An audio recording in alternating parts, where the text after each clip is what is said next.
and join us in the singing of the Alma Mater.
Please join me in the Pledge of Allegiance. I pledge allegiance to the flag of the United States of America and to the republic for which it stands, one nation, under God, indivisible, with liberty and justice for all. Please be seated.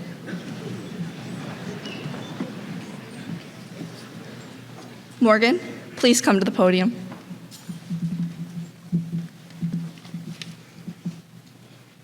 Dr. Schmidt, Ms. Donlin, Ms. Douglas, Ms. Horn, members of the faculty, parents, and students. Welcome to the 2024 National Honor Society Induction Ceremony. Before we begin, I will give you a moment to set aside your devices, tuck away any cell phones, smartwatches, and earbuds. Please do not have them out at all during this assembly.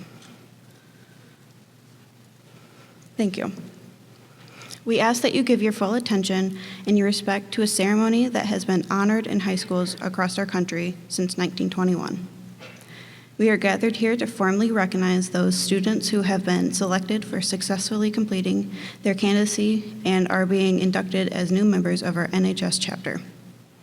For current members and those former members who may be among us and our guests, we hope that this will serve to remind you of the standards and excellence you are charged with maintaining as members of the nation's oldest, largest, and most prestigious student recognition program.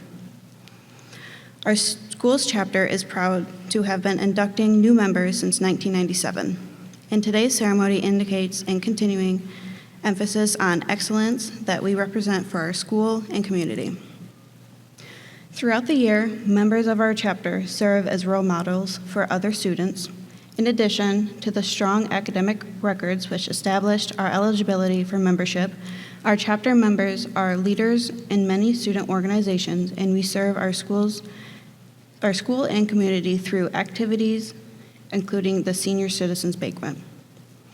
We are proud of this record of accomplishment and welcome these new members who bring new energy in support of our continuing work as NHS members. It is at this time that we proclaim to all new in attendance that membership in Genesee Valley Central School chapter of the National Honor Society has been earned by these candidates through the effective demonstration of the 4 qualities that serve as standards for the society. Officers of the chapter will now review these qualities for the candidates and invite an honored guest to speak on each of the 4 pillars. Kendra, will you please light the gold scholarship candle?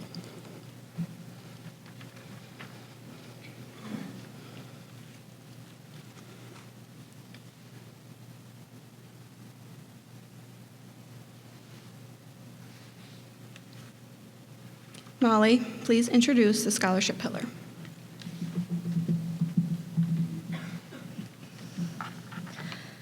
Scholarship denotes a commitment to learning, A student is willing to spend hours in reading and studying, knowing the lasting benefits of a cultivated mind. Knowledge is one great element in life, which can lead to the highest successes, and it can be acquired in only one way, through diligence and effort.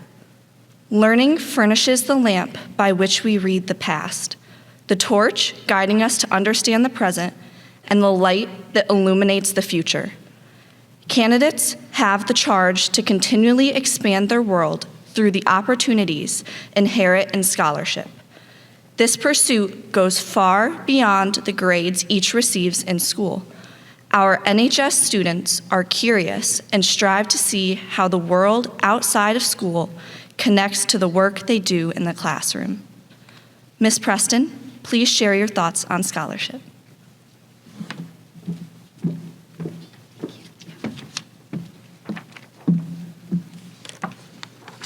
Good morning. My name is Mrs. Preston, and I have the privilege of school counselor to speak on the pillar of scholarship. What is scholarship? It's a word we've heard and we've used. What does it actually mean? We usually use it when we're talking about getting money for college. I help people find and apply for scholarships. Does this use of the word have something to do with our meaning today? One of the NHS pillars? I believe the organizations and foundations are looking to give scholarships to scholars. Who and what are scholars? Being a scholar certainly has something to do with grades. Is it just how good a student's grades are? I think it's possible for someone to have good grades and not be a true scholar, or someone to struggle in classes and be a true scholar. I think scholarship is more than money for college or good grades. Here is my definition. I believe that scholars are people on a quest for knowledge, for the sake of knowledge, not just for grades or acknowledgement, but because learning new things is rewarding. Each of you who sits on this stage is here because you have come to exemplify some of the qualities of scholars. You are driven learners. You accept the fact that the purpose of school is to help you pursue knowledge for knowledge's sake. You don't always know where that knowledge will take you, but you know that you'll need it to help you define your future. You will all enter different career paths, different courses of study, and different areas of scholarship. You have learned how to learn, and that pursuing knowledge is attainable and rewarding. Perhaps you will even inspire countless others to engage scholarship just like you. You should be commended for your hard work. Your induction into the NHS is a testament to your hard work, your dedication, and your commitment to scholarship. Students in the audience who are witnessing this important honor know that this level of scholarship is reached by focus, determination, grit, energy, and good work ethic. You have a team of teachers, older students, parents, counselors, administrators who are willing to help you on your journey. As school counselor, it is my responsibility to track students' transcripts and determine who mathematically qualifies for NHS. The eligible average is 92% from all of your high school classes. In my experience, it is often the ninth grade year that holds students' averages below the requirement. Students tend to take their 10th, 11th, 12th grades much more seriously. Ninth graders are often still maturing, adjusting from transition from middle school to high school. It's tough when at such a young age the grades you earned matter greatly years later.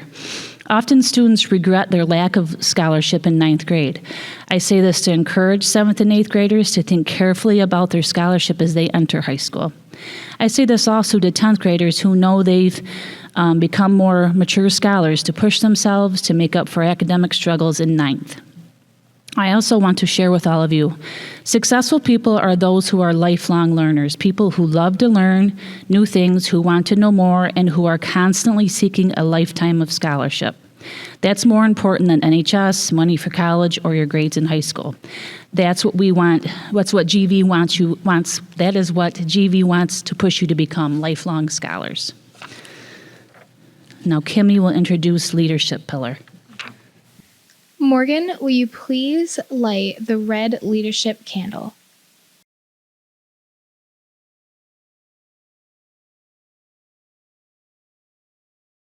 I will now introduce the leadership pillar. Leadership should exert a wholesome influence on the school. In taking initiative in the classroom and in school, activities The real leader strives to train and aid others to reach their common goals of success. The price of leadership is sacrifice. Leadership is not just getting people to do something that they will otherwise be reluctant to do. It is the willingness to yield one's personal interest for the interest of others. No matter what power and resources may exist in a school, community, or nation, they are ineffective without the guidance of a wise leader. Leadership is always needed. Thus, to lead is a meaningful charge to each of our members. Leaders are also humble servants, demonstrating wisdom and self-confidence to effect change around them. Dr. Smith, please share your thoughts on leadership. Good morning. Thank you for sharing the definition of leadership, and congratulations to all of the candidates and their families on today's induction into the National Honor Society. I would like to take a closer look at the words within the definition. The first sentence of the definition states that leadership should exert a wholesome influence on the school. Leaders lead by example. They are the first to arrive and the last to leave. They understand their actions have implications into the lives of others and take seriously the responsibility they gain. The definition quotes the price of leadership is sacrifice, the willingness to yield one's personal interests for the interests of others. Leaders must be willing to serve others. They must earn trust, be visible, and establish high expectations for others and themselves. They own their mistakes and provide support. They give praise generously and share praise with those around them. Leaders establish and maintain a large circle of relationships. They don't burn bridges. People feel empowered and inspired when speaking with a leader. Leaders also must be humble and willing to admit error. They have to ask for help and seek guidance. A good leader listens more than she speaks. Leaders must do homework and have a deep understanding of complex situations. Leaders are lifelong learners who understand the power of collaboration. Most importantly, leaders are visible and aware of the minutiae of the work to be accomplished. In conclusion, a leader is someone we should emulate, someone we should look up to and support. According to Teddy Roosevelt, the role of the leader is to serve as a moral compass, pointing others towards justice and righteousness. Roosevelt also stated, "A leader knows what is really important in life and rarely puts on airs of importance." Congratulations on being inducted into the National Honor Society. Please continue to exceed the expectations of those around you. It will serve you well in life. Kendra, please come to the podium.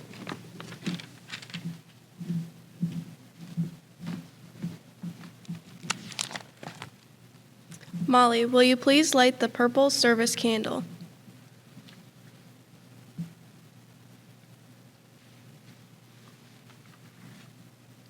I will now introduce the service pillar. Service can be established in the routine of the day's work, where many opportunities arise to help others both at school and in the community. A willingness to work for the benefit of those in need without monetary compensation or public recognition is the quality we seek in our membership and promote for the entire student body. We are committed to volunteering our time and talents to the creation of a better tomorrow. Service means a care for others with no glory or recognition for others. Our guest speaker is a Genesee Valley Honors graduate of the class of 2012. In 2016, he graduated from the State University of New York with a bachelor's degree in biochemistry, and then in 2018 from the University of Pittsburgh with a master's degree in physician assistant studies.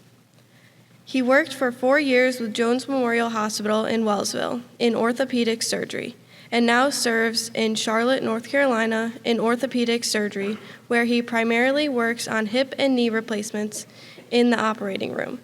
Today, he will share with us some of the exciting opportunities he has had in serving others, both in his everyday job and in volunteer work that he's done.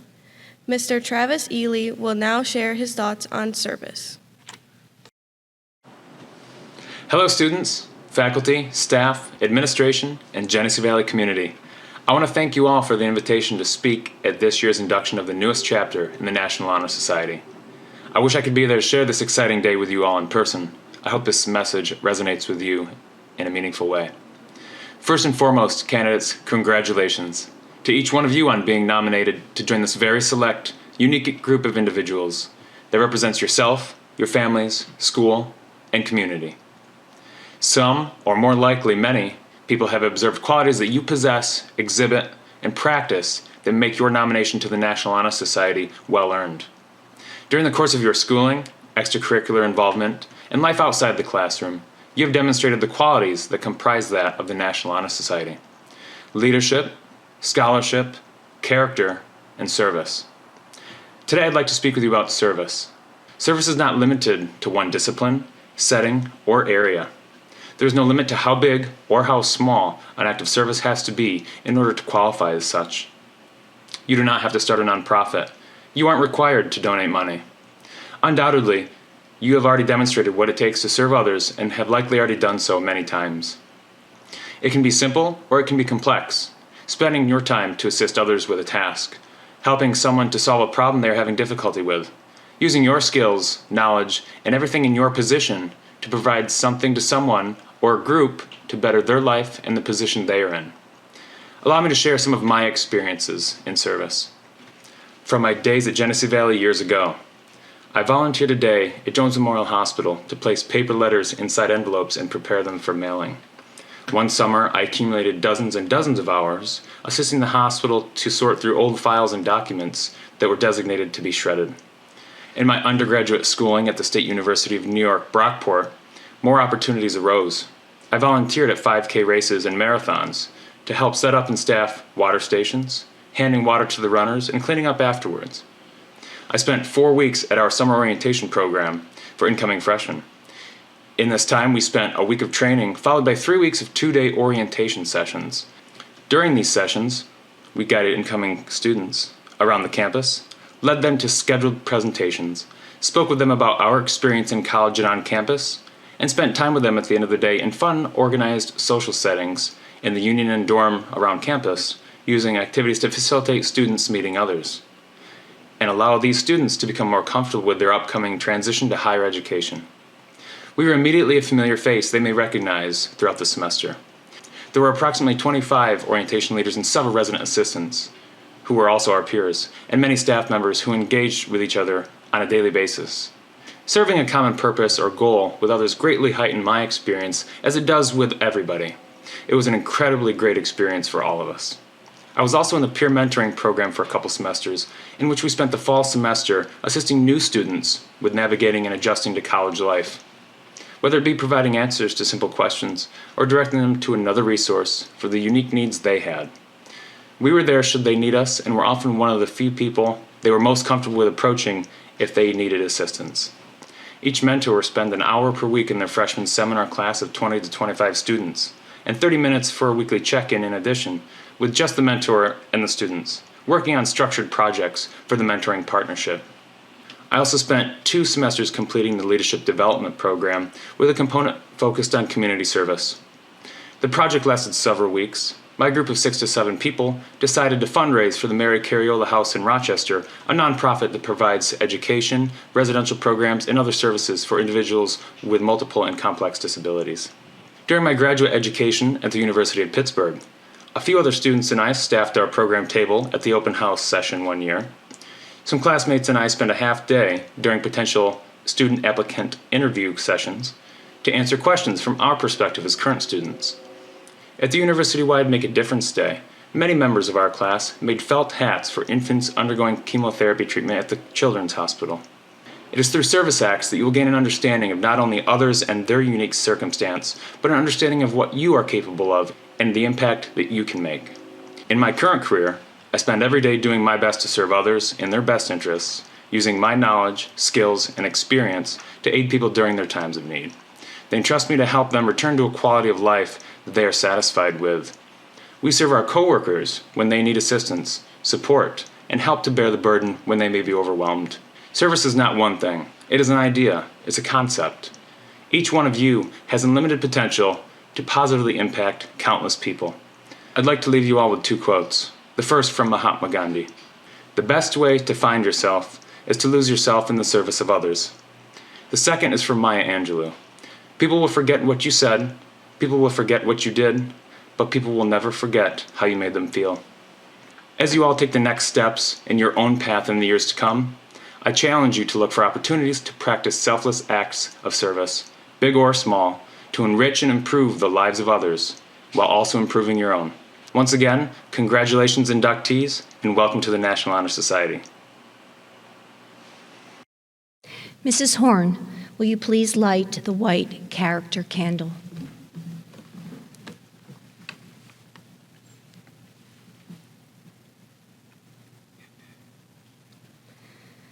Character is the most elemental quality that a National Honor Society member possesses. A person's character isn't measured at one instant in time, but along the continuum of one's life.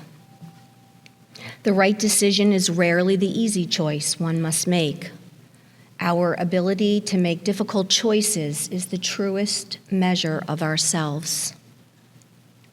Character is something that we must practice with utmost fidelity. It is the force within the individual that extinguishes each person from others. It creates for each of us our individuality, our goodness. It is this force of character that guides one through life and, once developed, grows steadily within. Character is achieved and not received. It is the product of constant thought and action and daily striving to make the right choice. By demonstrating such qualities as respect, responsibility, trustworthiness, fairness, graciousness, kindness, caring, self-reflection, and citizenship, we may hope to prove by example that we value character. Mrs. Donlin, please share your thoughts on character.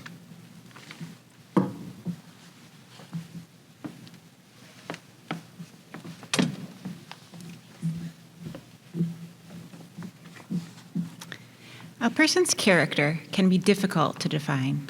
The definition Mrs. Douglas just read includes characteristics such as respect, trustworthiness, and citizenship. This morning, I would like to speak to you about a character trait I consider immensely important: kindness. Showing kindness to others can be as subtle as a smile. When you are out and about, look around, acknowledge others with a simple hello or how are you. It might be the first smile or kind word that person has seen or heard all day. You've probably heard the phrase random acts of kindness to describe actions like paying for another person's meal at a restaurant or leaving an encouraging note under a stranger's windshield wiper. While these acts are certainly commendable, I want you to consider the impact of deliberate acts of kindness. The people around you, your classmates, teachers, siblings, parents, and friends all deserve to be treated with kindness every single day. Wendy Mass illustrated this point in a way that continues to resonate with me. She said, "Be kind, for everyone you meet is fighting a battle you know nothing about." We all have our insecurities and personal struggles. People express their needs and feelings differently. Some people who need your kindness may be quiet or seem withdrawn. Others may have big smiles on their faces and an upbeat attitude. Assume that every person you come in contact with is fighting a battle you know nothing about.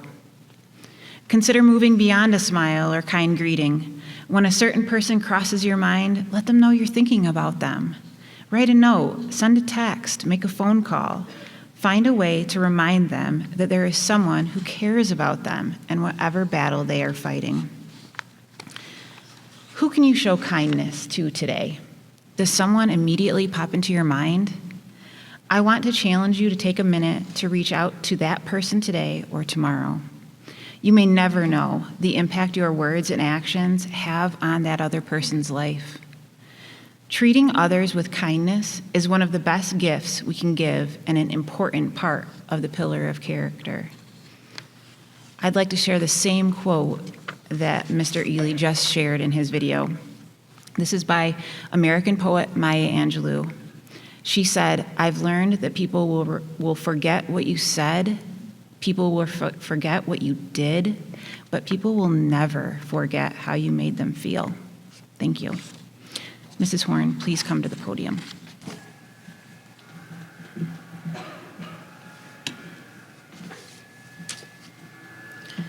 The purpose of the National Honor Society is shown in its emblem, the burning torch.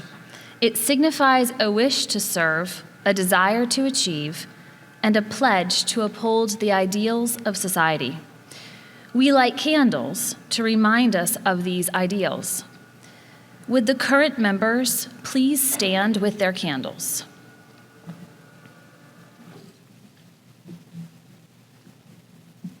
Morgan, please light the current members' candles.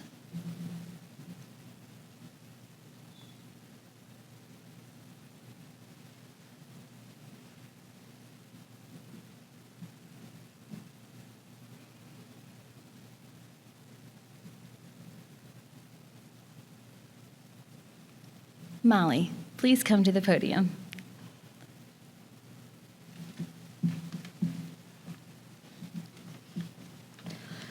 Inductees, please collect your candles and rise.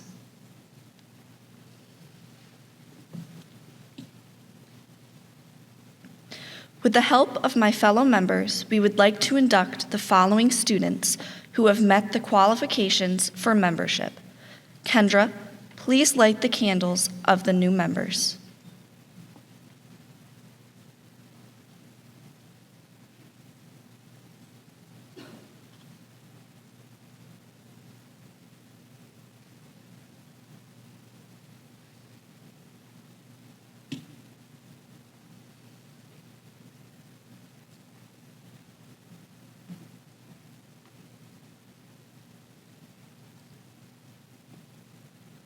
Dr. Schmidt, Mrs. Donlin, Mrs. Douglas, Mrs. Horn, members of the faculty, parents, and students.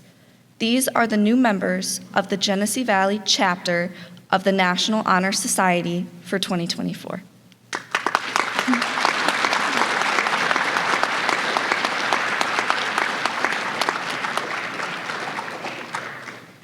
Kendra, please administer the National Honor Society pledge.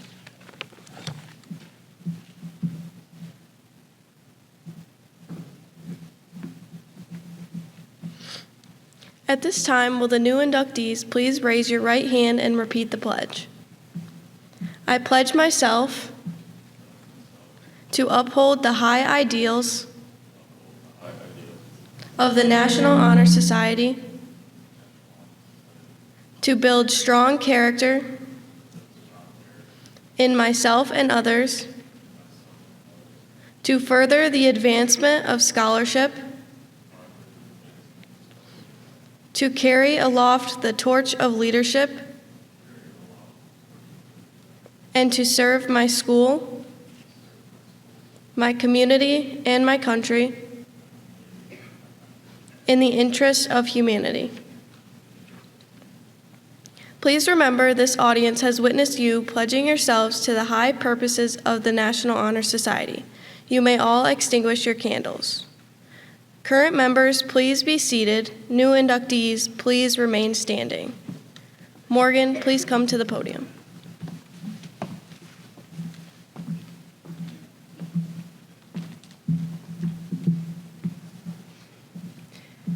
Inductees, as your name is called, please step forward to receive your membership certificate and pin. Dr. Schmidt and Ms. Donlin, please award the inductees at this time.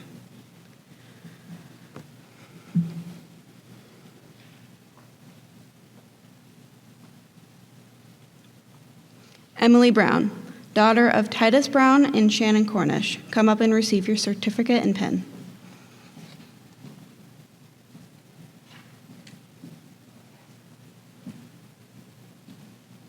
Braden Cooper, son of Carrie Osterhout, come up and receive your certificate and pin.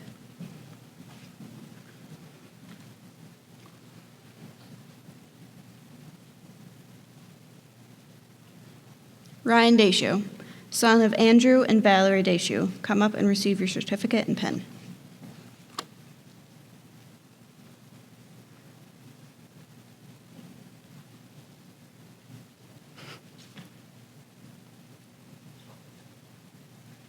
Mackenzie Marciano, daughter of Jeff and Kim Marciano, come up and receive your certificate and pin.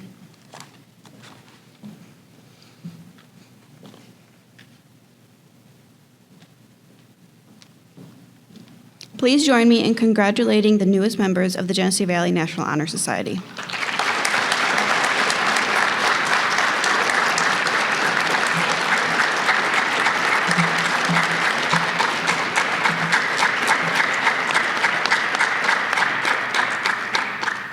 New members, you may be seated. I'd like to thank our advisors, Ms. Douglas and Ms. Horn, for their work in organizing this year's induction ceremony. Please join me in thanking them with a round of applause.